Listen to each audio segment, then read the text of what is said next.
Thank you, Andrew. Just waiting for panelists to join me.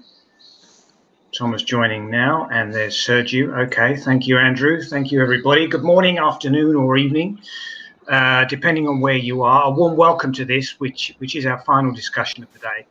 But I can say it's certainly not the least, and I'm certain that it will be a fascinating, insightful look at how the emerging Europe region can take on board some of the experience of the Asian Tiger's career, in particular when it comes to improving infrastructure, which I think we can all agree is in most parts of the emerging Europe region one of the main factors impacting the region's ability to really make the most of its potential. But as well as looking at infrastructure as a means of boosting trade and communication and so on, we also need to look at it in the wider context of climate change and how we can create sustainable infrastructure. And I think that the first thing that we need to do is perhaps define exactly what sustainable infrastructure actually means. And then we're going to move on a little bit to look at how we can make it happen, which actors need to be involved, and how technology will shape it. So as Andrew said, my name is Craig Turp. I'm the editor of Emerging Europe, and fortunately I'm delighted to say that I've been joined by a wonderful group of well-qualified guests who will help me chew over some of these issues. Thomas Lubeck is with us. He's from the International Finance Corporation. He's Asia and Pacific now, but I know that he has experience in emerging Europe, particularly in the Western Balkans and the Caucasus. Sergiu Jiduc is also with us. He's from the WWF. And again, he's now based in Asia, in Singapore, but he also has experience in the emerging Europe region. And also Kijun Khan, who is the general manager of the Global Business Department of the Korea District Heating Corporation. So let's kick off. And I think that, returning to what I said in my introduction, I think that the, probably the most crucial, pertinent question is, how do we define what sustainable infrastructure is? Is it more than railways instead of roads? Is it more than solar panels instead of, gas boilers and in our homes, or is it actually that simple? This is something that I think we should talk about. So Sergiu, I want to come to you first, because I know that you have some thoughts on this. So how do you see it, not least when it comes to integrating biodiversity conservation into infrastructure development, particularly through what I believe is called nature-based solutions and natural infrastructure. Sergiu? Hello, everyone, and thank you so much for the invitation. As Craig mentioned, I work for WWF for the Singapore office, although slightly remotely now. And with respect to infrastructure, we have a commitment to shift the way infrastructure is built and operated by 2030, so that 100% of all infrastructure development integrates science-based and inclusive planning, nature and climate risk, mitigation and resilience analysis, and applicable nature-based solutions. So I guess in a way I gave you first on a flavor of how we might go and tackle the definition of sustainable infrastructure. It's a fairly difficult topic to define. Every project it's different from one another and across geographies, and it may mean different things for different stakeholders, whether you're an investor or a project developer. And emphasis may be put on different elements to define that across the project infrastructure cycle. I think what's really important to highlight is the opportunity that we have now to think about in respect to linear infrastructure such as transport links. How is that going to look like over the next 50, 100 years? We know that infrastructure has extremely long lifespans, up to 100 years. So what we construct now will determine whether we reach, for example, the global climate goals or biodiversity goals by mid-century or end century. So from this point of view, which provides a direction to tackle the definition of infrastructure, it needs to be low carbon. There's no other way. All the infrastructure that is being planned and built now, it needs to be net zero. And in fact, this is one of the criteria that we have in mind for an initiative that we worked called Fast Infrastructure, which I can explain later.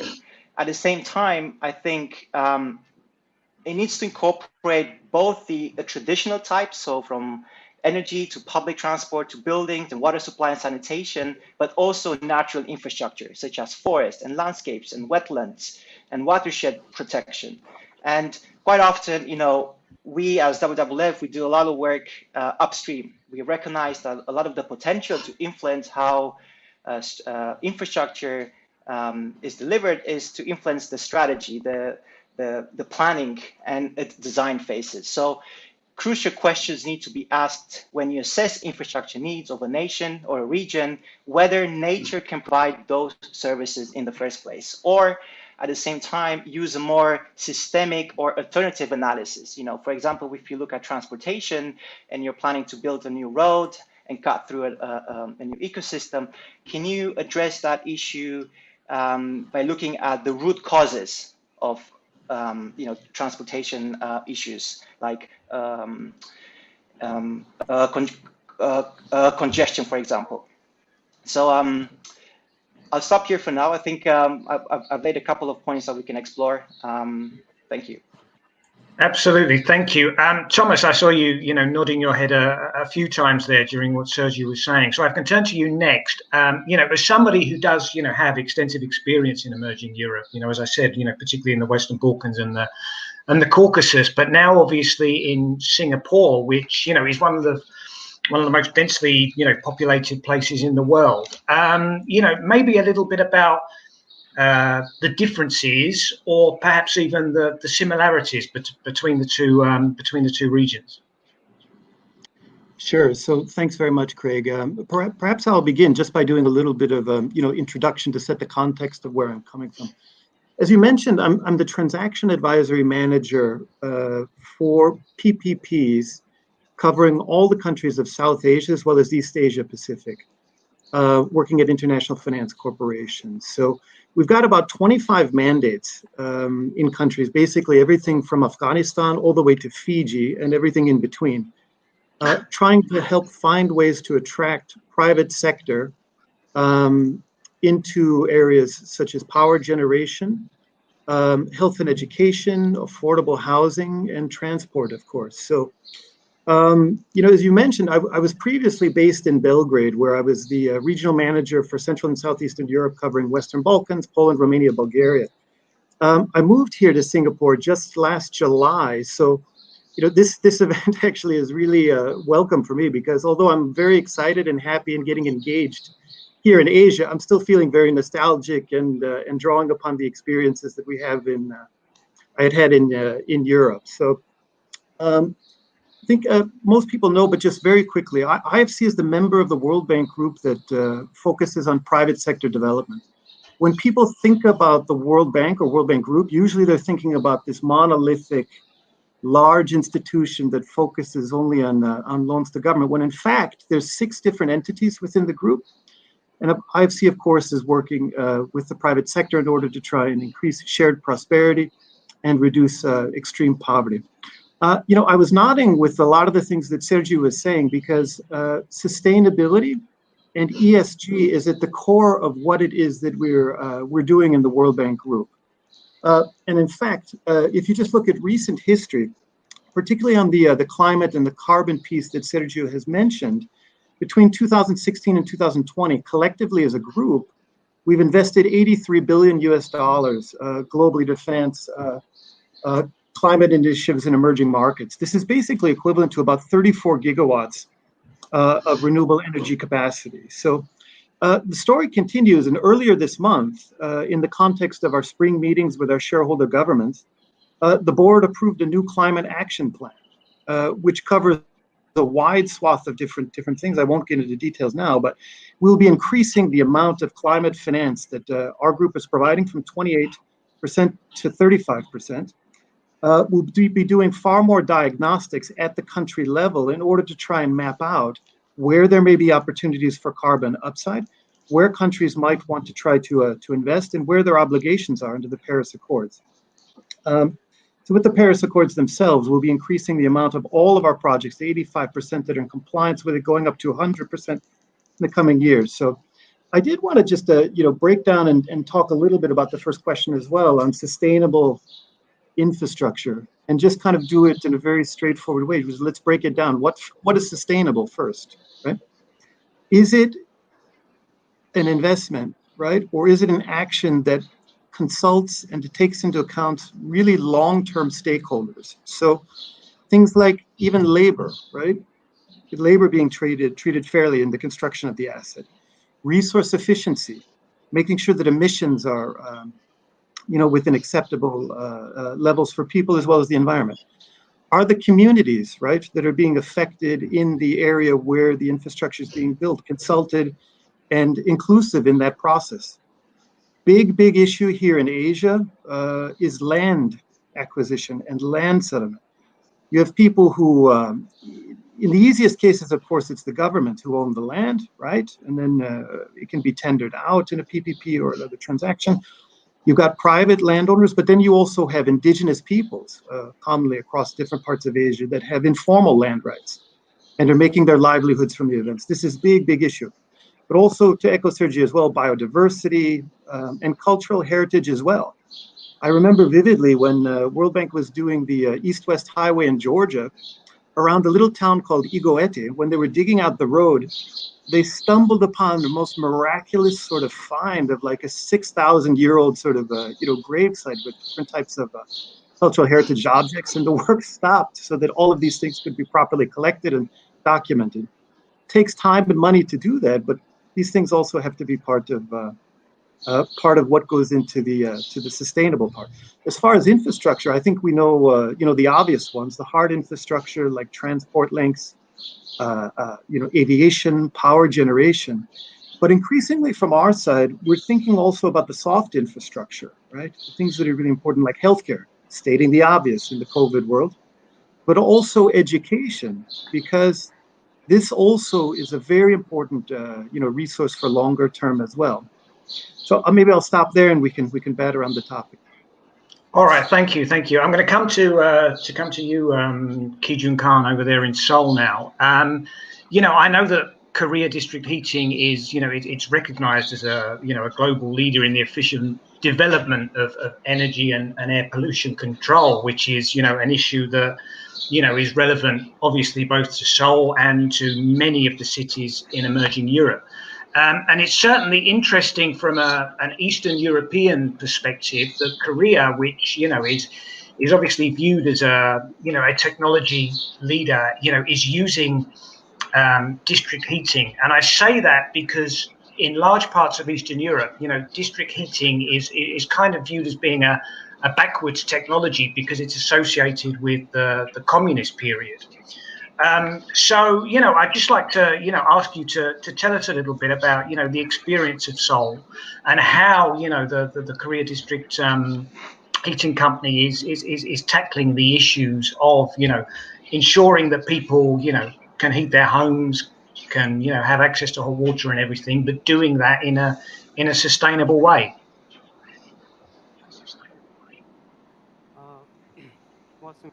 Thank you for the question. That was a very good question. And I think we've been talking about climate change and sustainability, and you've also asked me about what we are doing here in terms of going towards sustainability, what Korea is doing. I think that this issue, this topic of sustainable infrastructure is very meaningful and very relevant. We are, as you said, a district heating corporation.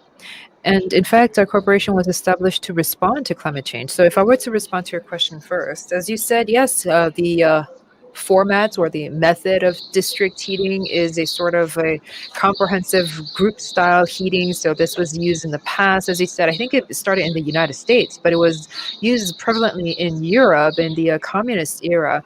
And so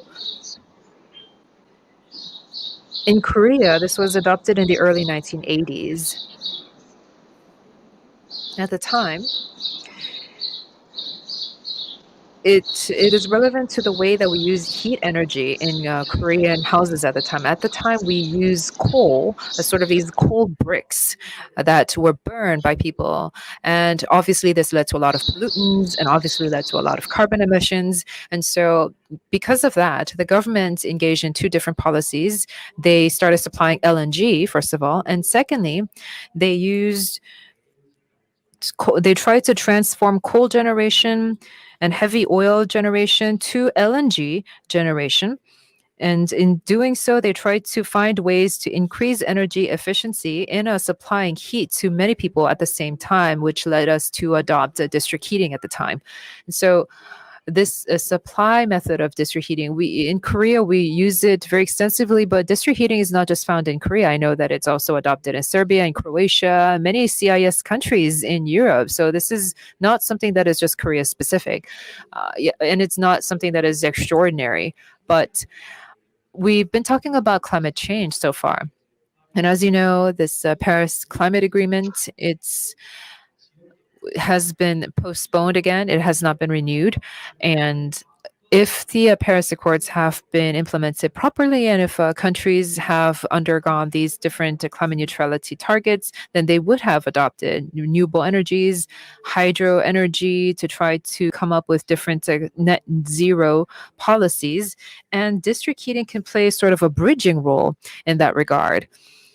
So actually, if we use renewable energy, let's say hydropower, and it takes time, there's a lag from generating hydropower and taking it to a place to replace coal energy. This natural gas power generation is going to last for some time because there's going to be that lag, there's going to be that delay. And also when there is heat that is emitted from this, we can convert that heat in the process of a power generation in district heating. We can use heat pumps or etc. to use that in district heating. So there's all of these different networks in place to utilize district heating together with renewable energy to respond to climate change. And I know that UN is also looking into various measures to do so.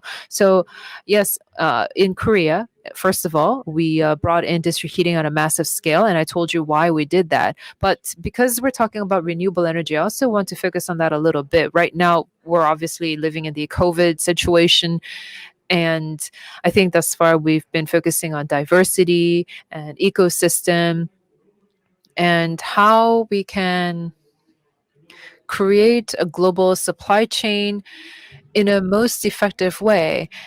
We've thought that we've done a very good job with a very effective global chain. But after COVID, we've seen all of these value chains becoming fragmented and becoming broken up. And so we have to ask ourselves, what is the real thing? I mean, have we done a good job thus far? And I think that because we are at this turning point, this is going to be an opportunity for us to engage in sustainable infrastructure. And although I'm working in an energy corporation, I think that when we come to sustainability, and in the earlier session, they were talking about ESG. Sustainability and ESG are very closely intertwined. So when we provide public goods, because infrastructure, we think of it as a public good. And in ESG business management, more private companies would have to take the form of supplying some private goods as well. And there's going to be the need for government policies and goals to allow that. So some people say that even if it weren't for COVID-19, because many people want us to respond to climate change, we would have gotten there anyway. But I think that the direction has been really set for us because of COVID-19. And as an energy expert, I feel that we can come up with this sustainable infrastructure. This is going to be one of the key solutions for us to respond to climate change in the future.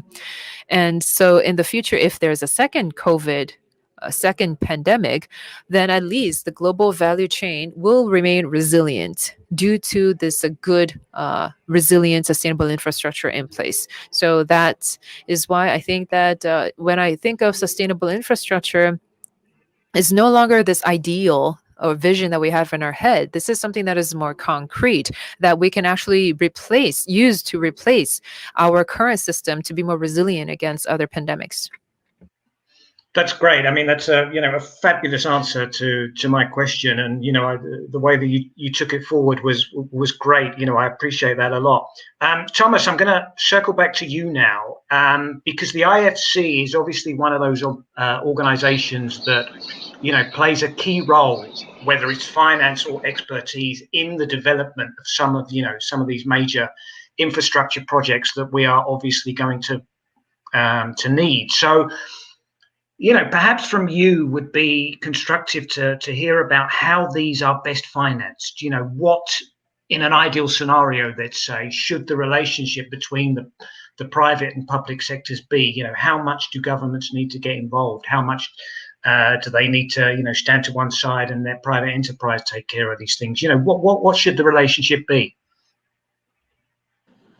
So thanks very much for the question. I'll answer within the context of, the things that I started to see and hear from our shareholder governments. So IFC is, of course, and the World Bank Group is, of course, a collective, 184 governments around the world. When the crisis first hit, obviously the primary concern was about, sick people overwhelming the health system, right? Their citizens were dying, right? And they had to immediately pivot in the initial term in order to spend money on healthcare, buying PPE, making sure that people were cared for. And then as time went on, it was clear that lockdowns needed to be part of the solution. People had to be, taken care of from the perspective of employment, right? And unemployment benefits, and making sure that people, had money to be able to eat. So what that did is blow out, huge fiscal deficits. It varied, of course, from country to country and place to place. I mean, certainly the countries in Western Balkans were not too well positioned on this one. If I look today now, because I'm also covering India, which is it's suffering now devastating sort of situation. The budget fiscal deficit last year was 12%, right? So with budgets under a lot of pressure, I think there was two sort of thoughts about how private sector might be able to help here. So in the context of these constrained budgets and limits, one way is governments were starting to think about how they can be more efficient in the delivery of certain types of infrastructure. It's been slow going, of course, over the past year, but the introduction possibly of PPPs and concessions in order to ensure more efficient service delivery. But then also, PPPs and concessions can also be a vehicle to raise revenue, right? While allowing the private sector to operate an asset. So I think a recent example is, of course, Sofia Airport in Bulgaria, which in spite of, the COVID-related downturns in the traffic, there were still private sector investors looking to the longer term, 12, 24, 36 months out, to which traffic would be expected to improve. And there, the Bulgarian government, as part of the concession, was able to get good upfront fees as well as revenue sharing later on. So the role that IFC plays here, in fact, my group specifically, is we are retained by governments in order to help them think about where it might make sense to invite private sector in for PPPs and concessions. We help the government do the technical and feasibility studies for certain project types. We walk them through what different types of options could be possible with private sector, depending upon what variables it is that they're trying to optimize there. Then we can run tenders, help them to negotiate using international best practice legal documentation, and then get to commercial close and then financial close. Financing there can come from a wide variety of different sources. Certainly IFC. On the other side of the Chinese wall, of course, from my advisory business, is providing all sorts of financing options to the private sector companies to complete the project finance and come. Also, I know certainly Korean Exim was a very big source of finance in some of the projects where we had Korean sponsors, including K-Water, in the case of Nenskre, HPP in Georgia, which I think is still ongoing, but it's quite an important one, where IFC was the advisor to the Georgian government. So, and many other sources. Honestly, Craig, I think these days, finance is more and more commoditized. It depends, again, on country and in sector. We don't have a slam dunk in the case of the mandates I have in Afghanistan, I can assure you. But the scarce entity is a well-structured, sustainable, bankable project. Right?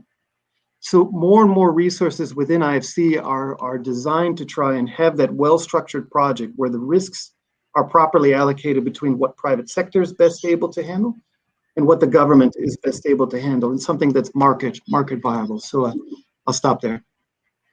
That's great. I mean, that's that leads me perfectly, really, onto asking Sergiu about the he mentioned it in his introduction, as it were, the finance to accelerate the sustainable transition infrastructure initiative, which I believe is known as the FAST infrastructure initiative. And I have to admit that until yesterday, when you mentioned it in the pre-chat that we had, I'd not actually heard of it. So, it would be great if you could tell us, a little bit more about that and how it fits into some of the things that that we've just heard. Definitely, thanks for that. That was very interesting to hear the fellow panelists. So I think this initiative, which actually the IFC is part of the group that established it along with HSBC and CPI, it's an industry-led public-private partnership initiative. And it recognized that public finance is not flowing in significant size to fund projects. In Asia, for example, about 20 or 30% of funding is private only for infrastructure, and the rest is public. So we know that by 2030, about 90 trillion in US dollars will be required to fund infrastructure. And there is a massive gap, so roughly around 6.9, I think, trillion a year. And public finance alone is not enough because the MDBs and the national banks, they have limited balance sheet. So to overcome this hiatus, this initiative aims to increase the flow of private capital into developing markets for sustainable infrastructure. And it's got two main components. It's got a sustainable infrastructure label. This is linked into our discussion to the definition. So it's also, it's not really reinventing the wheel. It's using existing standards, existing frameworks. For example, it's looking at the IFC performance standards, for example, as a baseline. It's looking at the SURE standards, SQL, and many of the others are in the industry. Across four sustainability dimensions, we have environment, where we talk about biodiversity, energy efficiency, and sort of circular economy, pollution, and climate mitigation. We have social, so things on labor rights and gender rights and so on, governance and adaptation and resilience. And it also includes an indicative list of assets that could be funded. So that's the label. But undertaking taking this further, the initiative also has is targeting financial intervention. So if I put my finance hat on now, I'm aware that the IFC in 2013, they created a managed co-lending portfolio program, MCPP, right, as the acronym stands. And essentially, institutional investors can participate in the emerging market loans that the IFC originates, and essentially creates a supply of high quality liquid assets for private investors. But I think the issue that this initiative that I'm talking about has recognized is that it's limited to scale because of its bilateral nature of having the originator within the institutional investors, and also a blind pool approach in a way, because they take exposure to whichever loans the IFC puts in the program. So what this initiative is trying to do is to open up this area. So it's proposing an open source managed co-lending portfolio program, so OMCPP. And the difference to what the IFC has done is that it's a diversity of participation. A number and a range of development banks can originate the loans, as well as a number of institutional investors can align on the other side. So it pulls together loans originating for participating development banks and allows the institutional investors to access them through tranches of senior and mezzanine debt. So it reduces the risk exposure of private investors to credit enhancement, and which the banks hold the junior debt. And the final element in the initiative is a so-called sustainable financing facility for national banks. So it's recognizing that national development banks, they play a key role in financing sustainable infrastructure in domestic markets. And they are very important for a transition to a low carbon economy, of course. But they may have, they lack access to international capital markets.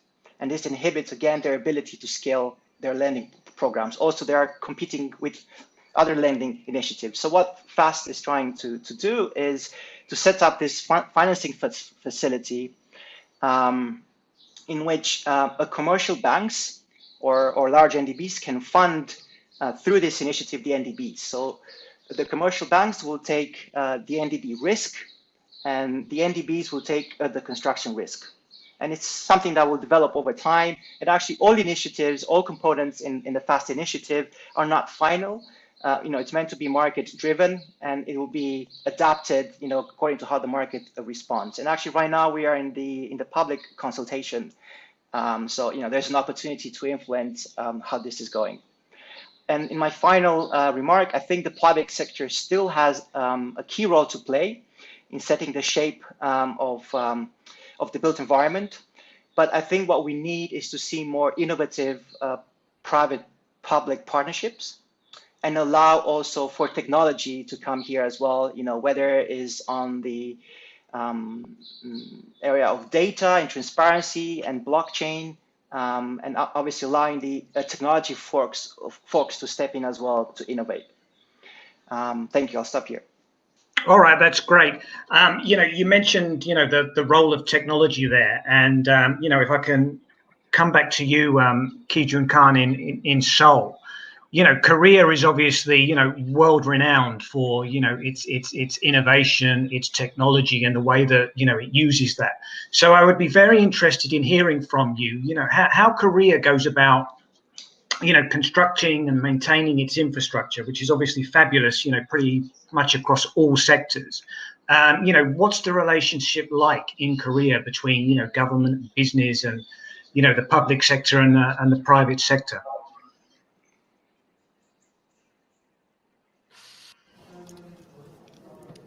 First of all, I would like to say that after COVID-19, the Korean government has carried out activities to address climate change, and I want to give some examples for that. Due to COVID-19, the real economy faced difficulties, and in order to overcome this, last year in September, we announced the Korea Green New Deal and Korea Digital New Deal.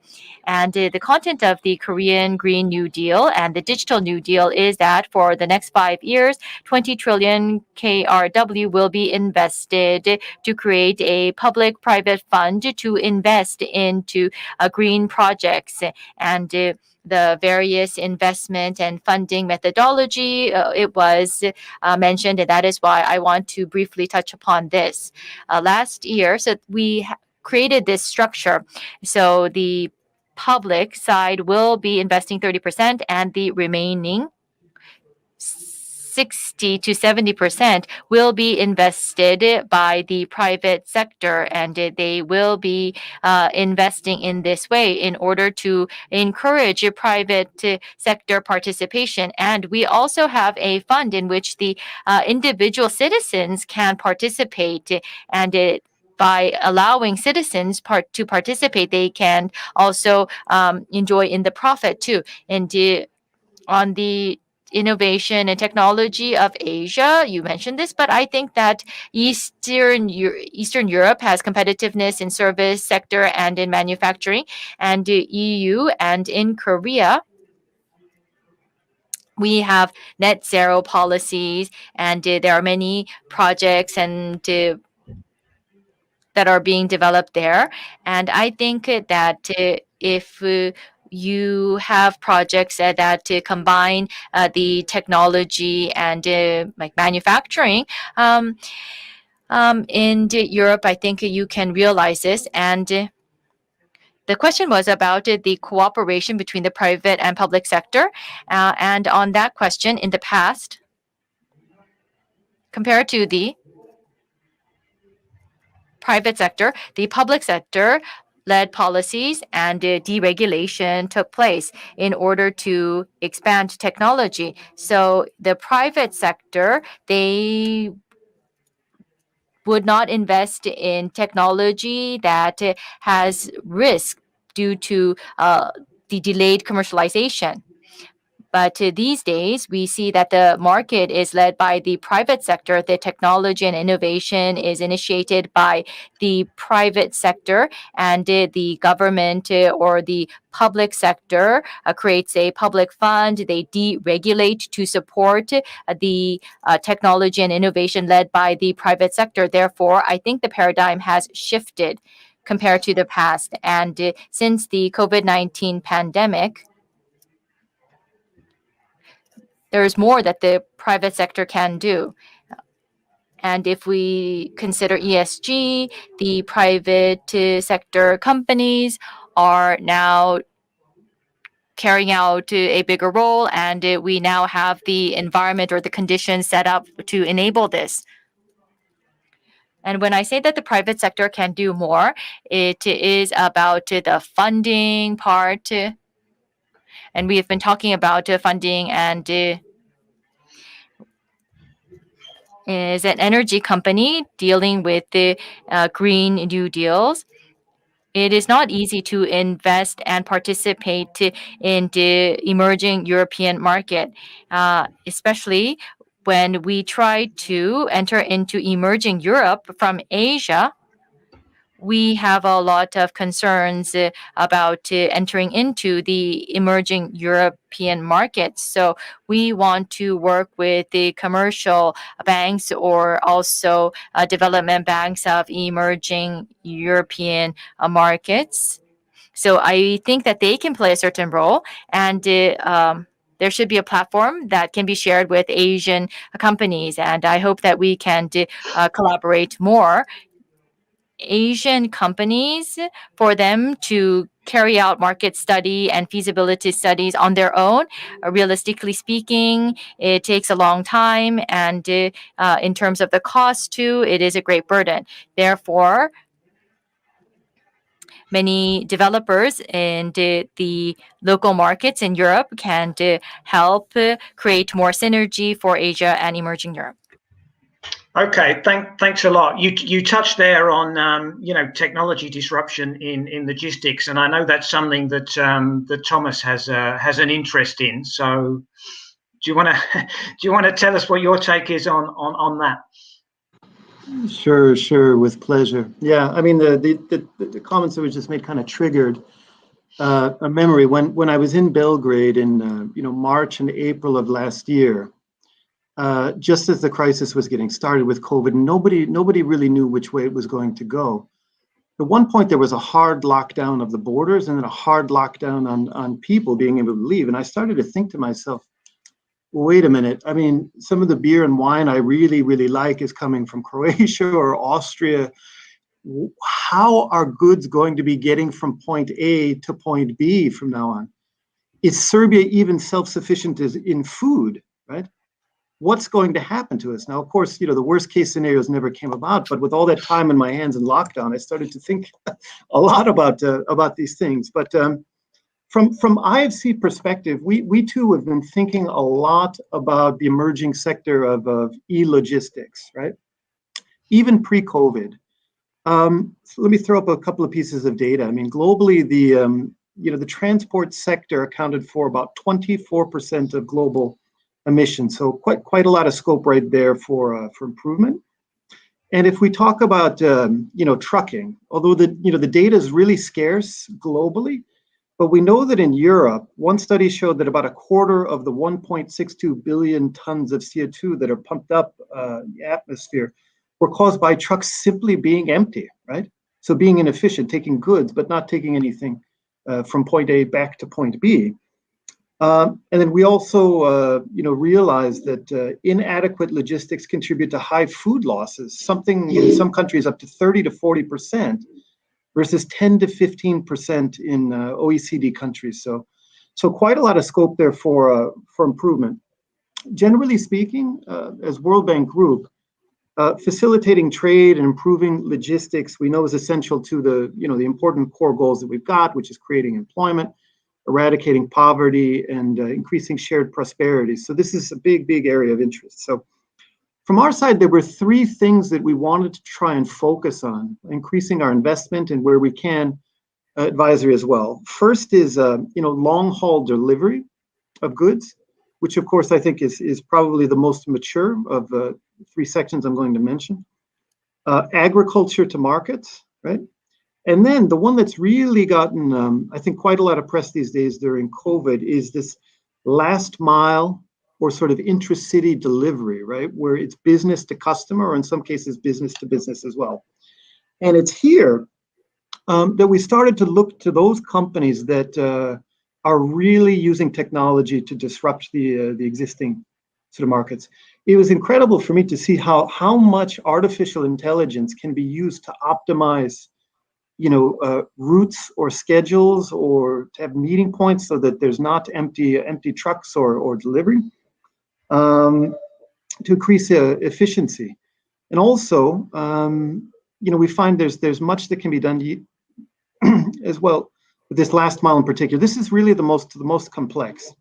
COVID, of course, has increased the amount of demand for food delivery and grocery delivery because of people not being able to go to restaurants, of course, or just wanting to keep social distancing with others. So at the same time, customer expectations are extremely high on this one when it comes to delivery times and quality. I can tell you here in Singapore, there's no less than 3 or 4 different apps on your phone that you can go to to have these things. And if the food is not there or what you ordered is not there in 30 minutes, you're feeling disappointed and already calling the customer service to complain. In this intra-city or last mile delivery as well, it's extremely difficult to predict delivery and supply and demand. So those companies that are using big data to sort of analyze the trends in a city or a neighborhood, or even at the individual level, are going to be the most nimble and able to respond. Big issue as well is, how does one company optimize the delivery fleet during downtimes? Because you need to have capacity that meets the peak. What happens later? And by the way, since we're talking more broadly about the issue of sustainability, which includes labor as well, in many countries, workers who are involved in these sort of gig economy operations where there's an Uber for motorcycle delivery or there's an Uber for trucks, contract architecture, right, and protections and insurance and social benefits is also very, very important to be sorted out. So with the individual delivery as well, packaging is much less efficient than with bulk cargo. So you have to look at the sustainability of those issues as well. Maybe thinking longer term, and again, I don't know how long it will take for this technology to be implemented, but even drones, right, are being used for certain types of delivery. And for long haul, I think there's different data on it, but even unmanned sort of trucks or things doing those things rather than people being part of the answer as well. So we're looking at companies that are involved in all of these changes, but in particular, cracking this last mile delivery is one where there's a lot of disruption and a lot of activity. So thank you. Thanks, Thomas. Sergiu, a very brief last word from you on this transport issue. I think just in regards to Eastern Europe and transport, we've seen from the European Union that there's a high bet being put on rail, right, on electric rail. And I think this is something that in emerging Europe, the rail infrastructure is still fairly poor. In Europe, I think more than 2/3 of freight is done by road. So this is the direction of the New Deal, that's targeting sustainability and sustainable transport. So I think hopefully we can see more collaboration, especially with the Far East and Eastern Europe regarding know-how and funding those electric rail projects that are very much required, not just across the East-West axis, but also across the North-South axis in emerging Europe. I also agree on all the innovation that Thomas has mentioned. I think if I can move this very slightly to the city area, we've seen through COVID that public transport operators have suffered a reduction in their revenue. People are, have been scared to use public transportation. Some people have moved back to using, walking or a bicycle, which is great. But some people have also went back to using their private cars, in a way incentivized by lower oil prices and also more aggressive marketing policies from car manufacturers. So I think the governments here need to pay very a close attention in designing their policies so that they can harness these drivers in a way that they will deliver the kind of infrastructure that we'll need in cities. So if it comes to cycling and walking, which is something that it's not necessarily very much developed in Eastern Europe. I know, for example, cases in Romania. I think COVID-19 plays a fantastic role to catalyze on these changing mind shifts and trends in the population and consumer behavior to deliver that necessary transport infrastructure in cities that we need and in between cities. Thank you. All right, that's great. We need to wrap up there. We've run out of time, unfortunately, because this is a wonderful conversation that I would have been thrilled to carry on for a lot longer. So thank you to all three of you for joining me today. I'd also just like to say thank you to our interpreter in Seoul. I'm saying that because many years ago I used to be a simultaneous interpreter myself, and I know what a difficult job it is. But you've done a fantastic job today, so thank you very much indeed. Thank you to everybody who joined us today, and I will hand you back to Andrew in the studio in Warsaw. Thank you very much, Craig, and a huge thank you to all the experts for the insightful discussion. We could hear that there is a lot of opportunities that the COVID pandemic has created in the infrastructure area. I hope you enjoyed these 4 sessions today and today's key platform conference as well. I would like to thank the team in Seoul for putting it together and joining us on this occasion. Thank you to everyone for joining the Emerging Europe and the Asian Tigers Towards 2030 program, which, apart from these discussions, includes a survey and a report. Follow Emerging Europe to access a copy of the report and the findings of that survey that was carried out prior to the conference, and enjoy tomorrow's sessions at the Key Platform Conference. Thank you very much and goodbye.